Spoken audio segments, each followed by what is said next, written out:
All right, this is my video summary number 5. This unit was more so about the Great Migration, particularly the second wave from 1940 to 1970. It just kind of focused on how World War II acted as a catalyst for Black migration from the rural South to urban northern and western cities. Um, let's see. The unit just kind of examined how certain movements reshaped Black communities, spurred economic opportunity, and transformed both cultural and political power. Despite facing housing discrimination and segregation. So it's essentially a deep dive into migration, racial dynamics, and the emergence of Black urban power during the mid 20th century, essentially. Um, so I'm going to explain the major events, ideas, and people we learned about. Tell me what you found interesting. One thing I found interesting was the mass amount of people who participated in the migration, despite all the adversity and segregation and discrimination. The amount of people who still continue to migrate anyway, that was very interesting to me. What are we at here? Minute 30. Okay.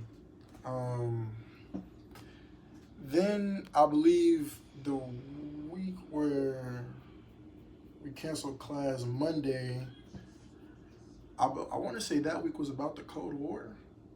I want to say. All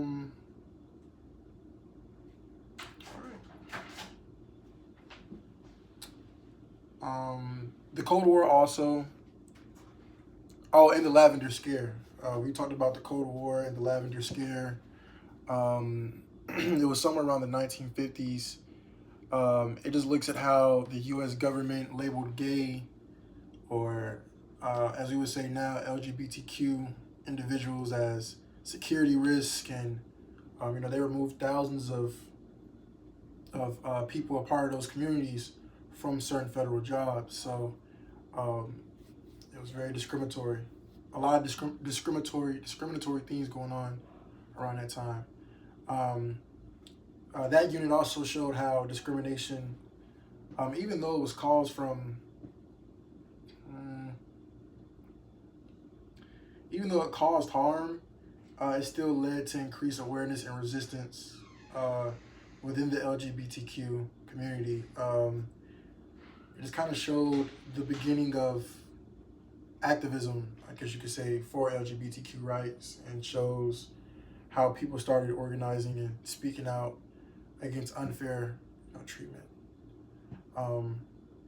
Overall, it was just more so about government power, discrimination, and how social movements can grow in response to any type of injustice or adversity, especially during times of national fear, like the Cold War. So yeah, that was more so what that was about.